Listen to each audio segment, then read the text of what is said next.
Hello Gemini, this is your astrology forecast for June of 2014 and also applies if you're Gemini rising or Gemini moon. First thing to say to you Geminis is happy birthday.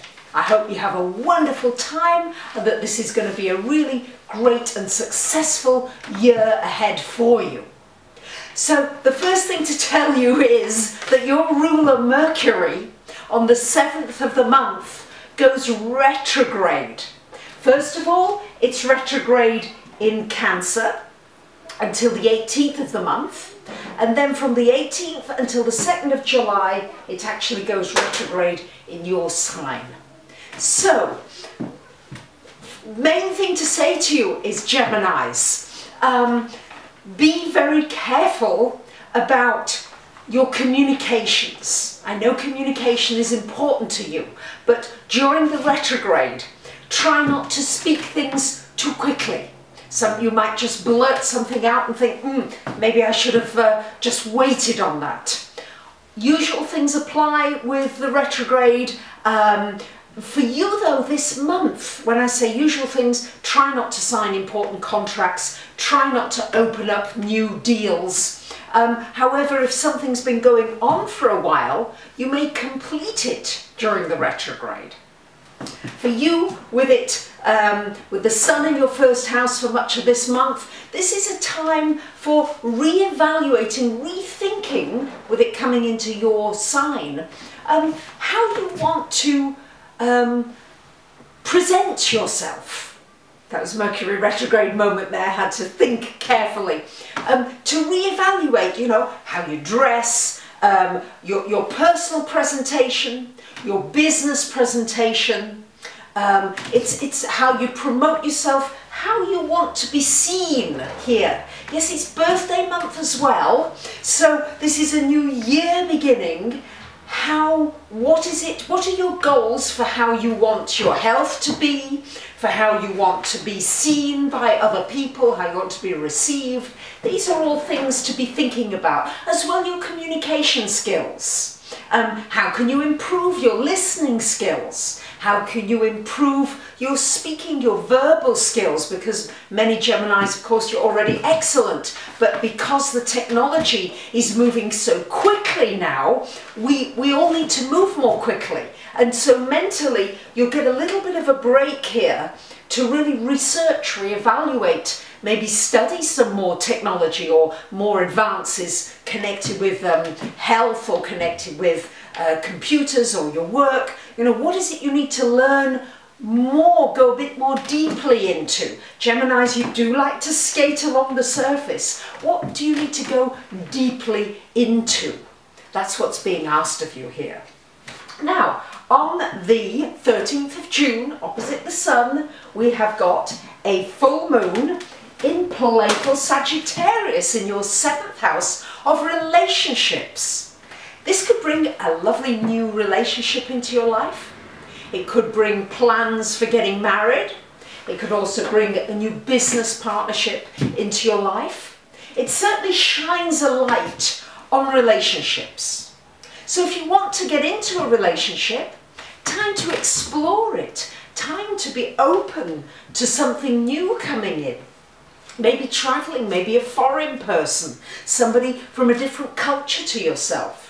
It's shining a light generally on you first in this house, about you and reflecting on yourself.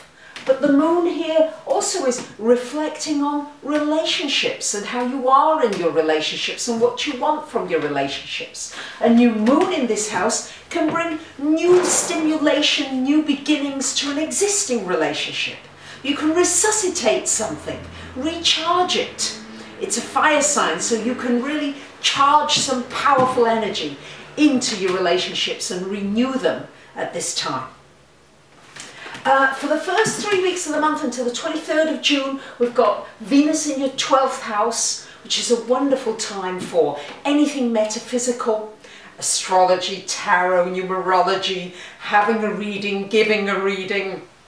Also very good for any kind of quiet meditation, going on a course, doing some yoga, anything like that is wonderfully aspected. And then On the 24th of the month, Venus comes into your sign. Wonderful news. And into your first house.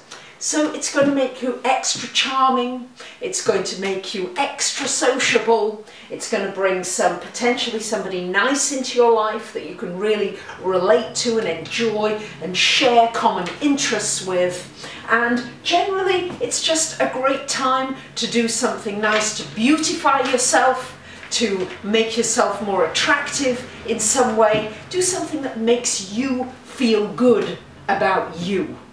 And it's a really nice time of the year for you, Geminis. Should be very encouraging time. On the 22nd of June, the Sun goes into your second house, joining Jupiter.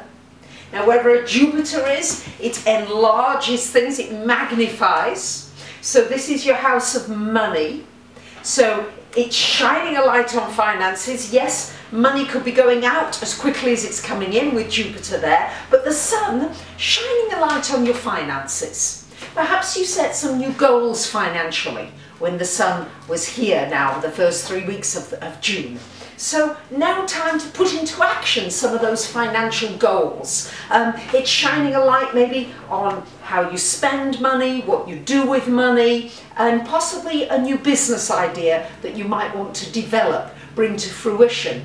You might want to rewrite your resume. You might want to put it out more onto more social networks, onto networks that are targeted to the kind of work and services and products, whatever you do, that you offer. And on the 27th of June, we have a new moon joining the Sun and Jupiter in this second house as well. So new beginnings, Gemini, as far as money is concerned. New opportunities. It's important that you go out and create these opportunities. Jupiter's only there, but it's not there for much longer. Next month, Jupiter changes sign, of which more next month. But it's exciting, it's going to be an exciting change for you. Very positive way, I think, Gemini. But here with this new moon, really focus on new ways in which you can use money, new ways in which you can earn money, new ways in which you can attract money to you, draw it to you with all this Cancer energy. It's very watery, so you can draw things, manifest things through visualization. Do keep in mind that between the 25th and the 28th of June, we've got an exact opposition between these fiery planets, this Mars and Uranus. So make sure you don't just get triggered by something that just you can't bear it anymore. It's like a rebellious streak. Yes, you kind of rebel against a feeling of suffocation or as though you don't feel free.